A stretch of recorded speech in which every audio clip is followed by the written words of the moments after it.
Selamat pagi, salam sejahtera.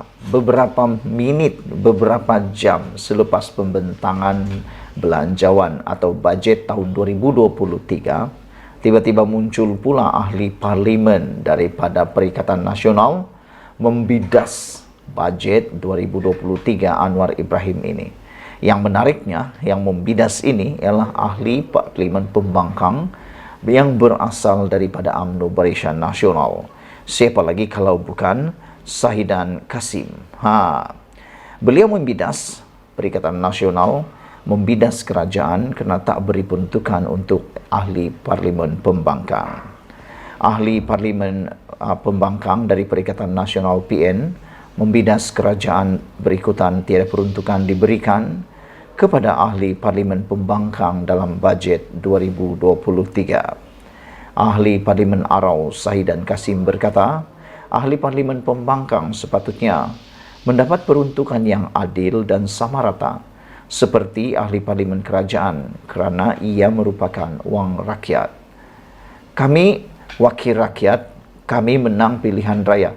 Ahli parlimen Arau itu berkata, ahli parlimen pembangkang sepatutnya mendapat peruntukan yang adil dan sama rata seperti ahli parlimen kerajaan kerana ia merupakan wang rakyat.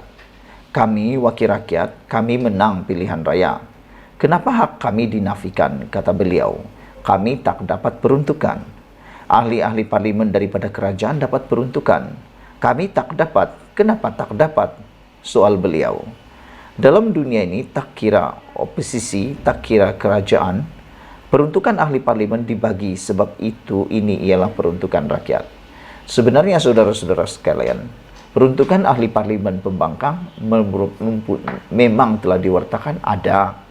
Tetapi bezanya dengan kerajaan ialah mereka perlu membuat satu permohonan untuk peruntukan tersebut. Penyenaraian setiap projek atau setiap keperluan uang, bajet yang mereka perlukan di kawasan parlimen mereka.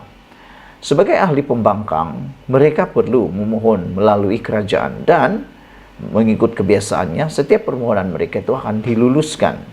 Ini bagi mengelak untuk berlakunya ketirisan perbelanjaan daripada kawasan parlimen. Jadi soal tidak ada atau ada sebenarnya tidak muncul, sebenarnya tidak boleh wujud. Kerana peruntukan itu ada, cuma perlu dipohon melalui permohonan kepada bahagian yang berkenan. Menurut Shahidan Kassim lagi, kalau kita nak hukum oposisi, mansuhkan oposisi. Tidak perlu oposisi di parlimen ini, kata beliau. Kami bukan minta duit poket, kami minta duit rakyat. Itu diberi sama rata, katanya kepada media selepas Menteri Kewangan Anwar Ibrahim membentangkan belanjawan 2023 hari ini. Sebelum ini, ahli parlimen Kota Bahru Taqiyuddin Hasan menggesa Anwar memenuhi manifesto Pakatan Harapan yang berikrar memberikan peruntukan sama rata kepada semua ahli parlimen merentasi jalur politik. Daripada RM388.1 bilion belanjawan yang diumumkan Anwar hari ini, hampir 3/4 daripadanya iaitu RM289.1 bilion diperuntukkan untuk perbelanjaan operasi dan RM99 bilion untuk perbelanjaan pembangunan. Shahidan berkata, tanpa peruntukan kepada ahli parlimen pembangkang, mereka pastinya tidak akan dapat memberikan perkhidmatan terbaik untuk rakyat. Sekarang ini kita lihat, duit rakyat telah diberi dengan tidak adil. Ahli parlimen kerajaan dapat peruntukan. Kami 1 sen pun tak dapat, kata beliau. Rakyat tak faham bahawa saya tidak ada peruntukan. Mereka memohon berbagai pertolongan, minta bantuan dan juga lain-lain bantuan. Tapi dalam keadaan kami tertekan sebab kami tidak ada peruntukan, katanya. Shahidan berkata, ahli parlimen pembangkang akan membangkitkan isu mengenai peruntukan berkenan ketika perbahasan di Dewan Rakyat Isnin ini. Sementara itu, Wan Ahmad Faisal juga berkongsi nada yang sama dan meluahkan rasa kecewa terhadap kerajaan PH kerana gagal menunaikan janji dalam manifesto pilihan rayanya. Sebagai seorang reformis seperti Anwar, beliau sepatutnya berlaku adil dalam perkara ini. Malah dalam manifesto PH, ia mengatakan peruntukan sama rata untuk semua ahli parlimen, tetapi tiada apa-apa, kata Ketua Pemuda PN itu ringkas. Dalam pada itu, Wan Ahmad berkata kerajaan tidak mempunyai mekanisme yang jelas untuk mencari sumber pendapatan baru. Apa pendapat kamu semua? Pada pendapat saya, bajet yang diumumkan kemarin adalah bajet yang terbaik. Kita jumpa lagi, Malaysia kita punya, kita juga sama-sama cintai Malaysiaku. Bye-bye. Selamat pagi, salam sejahtera. Pagi ini akhirnya Tun Mahathir Mohamad mengumumkan keputusan yang paling kita tunggu-tunggu. Akhirnya Tun Mahathir bersama 13 ahli yang lain sah menyertai Parti Putra. Sebelum kita teruskan ulasan kali ini, jangan lupa tinggalkan komen Anda, tekan butang subscribe percuma, dan kamu wajib mengikuti ulasan selepas ini, share video ini. Saudara-saudara sekalian, selepas Tun Mahathir keluar daripada UMNO membentuk parti PPBM, Parti Pribumi Bersatu Malaysia, beliau keluar lagi daripada Parti Bersatu Malaysia atau dipecat daripada Parti Bersatu, membentuk Parti Pejuang. Kali ini beliau bukan membentuk Parti Pejuang, tetapi kini menyertai satu lagi parti baru, yaitu Parti Putra. Menjadi persoalan kita ialah, yang menjadi persoalan netizen ialah, sejauh mana suara Mahathir kini akan didengar di Parti Putra. Kerana Parti Putra bukan di bawah pimpinan Tun Mahathir Mohamad. Sebenarnya Tun Mahathir Mohamad hanya menjadi ahli biasa setakat ini dalam Putra. Jadi, adakah Tun Mahathir Mohamad turut akan membawa sikap lama beliau dalam parti-parti sebelum ini, yaitu sikap beliau yang mahukan apa yang dia kata harus diikut oleh semua orang. Tun Mahathir bersama 13 yang lain kini sah menyertai Putra.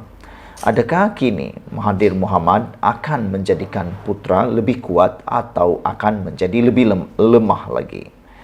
Tun Mahathir bersama 13 ahli lain yang sebelum ini telah pun disahkan keluar Parti Pejuang Tanah Air Pejuang, kini sah menyertai Parti Pribumi Perkasa Malaysia Putra hari ini. Bekas ahli Majlis Eksekutif Pusat Pejuang Armin Banizan Pahamin mengesahkan perkara itu di laman Facebook hari ini. Menurut status yang dimuat naik, Armin berkata, Dr. Mahathir mendaftar keahliannya bagi meneruskan perjuangan politiknya bersama Putra. Ramai ahli pemerhati politik, juga pengikut-pengikut politik mengikut konten channel saya. Mereka sebenarnya amat belas kasihan, simpati terhadap Mahathir kerana selepas beliau gah bersama dengan UMNO BN, kini beliau menjadi seperti orang yang merempak. Sekejap sini, sekejap ke sana, sekejap menyertai parti ini, sekejap lagi menyertai parti ini. Oleh sebab itu mereka menasihati Tun Mahathir Mohamad supaya insaflah dan berhentilah. Mereka bukan sekadar mahu Tun Mahathir bersara, tetapi mereka menyatakan, mereka kata Tun Mahathir Mohamad perlu berehatlah dengan segera. Jangan sampai sudah terlambat baru nak berehat, kata mereka. Memang kita menghormati Tun Mahathir Mohamad sebagai satu negarawan kita yang ulung, tetapi kita juga mahu supaya Tun Mahathir Mohamad segeralah berehat. Di usia yang semakin senja, beliau patut mengambil inisiatif untuk lebih menghargai sisa-sisa masa yang ada untuk beliau ini. Saudara-saudara, menurut laporan ini, misi dan matlamat kita perlu jelas untuk menjayakan sesuatu perjuangan. Perjuangan utama ialah untuk penyatuan orang Melayu, parti dan pertumbuhan Melayu, kata beliau. Doakan semoga Allah memudahkan perjuangan kami. Hanya melalui penyatuan orang-orang Melayu dapat kita bersatu menyelesaikan masalah bangsa demi agama dan tanah air, katanya. Dalam gambar yang dimuat naik turut dilihat menghantar borang ialah Datuk Seri Khairuddin Abu Hassan. Sebelum ini Dr. Mahathir memberi bayangan untuk menyertai Putra selain berhasrat menjadi penasihat parti itu. Kan kita dah tahu Mahathir pindah saja parti lain, awal-awal dah nak menjadi penasihat. Kenapa begitu cepat beliau mahu mendapatkan jawatan yang besar? Adakah ini akan mempengaruhi parti putra ini menjadi lebih kuat atau jadi lebih lemah? Bekas Perdana Menteri itu berkata, beliau menganggap jemputan untuk menyertai putra sesuai dengan perjuangan dan prinsip politiknya, yaitu membela nasib orang Melayu dan menolak amalan rasuah. Beliau juga berharap dapat memberi panduan kepada putra dan meneruskan perjuangan serta mencapai matlamat untuk selamatkan kaum Melayu di negara ini. Saudara, jangan lupa tinggalkan komen Anda untuk isu kali ini, yaitu Tun Mahathir kini semakin merempat, semakin lompat sini lompat sana, dan ada menggelar beliau sebagai Ketua Katak Lompat si Katak Lompat, Ketua Kampung untuk Katak di Malaysia. Dan jumpa lagi. Malaysia kita punya, kita juga sama-sama cintai Malaysiaku. Bye-bye.